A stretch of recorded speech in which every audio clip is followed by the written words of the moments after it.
যদি কারোর হৃদয়ে এমনটি ভয় জায়গা হয় তো গোপনের গুনাহ তার বন্ধ হয়ে যায়।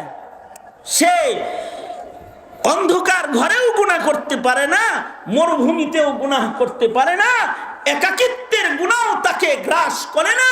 তার একাকিত্বও হয় বন্দিগির, কারণ তার হৃদয়ে আছে যেখানে কেউ নাই সেখানেও একজন আছে, তিনি কে?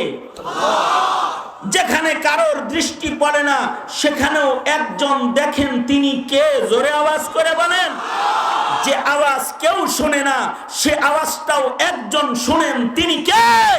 পৃথিবীর ওই জায়গায় যেখানে কারোর দূত বিদ্যমান থাকে না, কারোর খবরদারি সেখানে চলে না, এমনকি ফিরিস্তার খবরদারিও যেখানে চলে না, ইয়ালামু বিজাতিস সুদূর, হৃদয় গভীরে লুকিয়ে থাকা সুপ্ত কথাগুলো একজন জানেন, আওয়াজ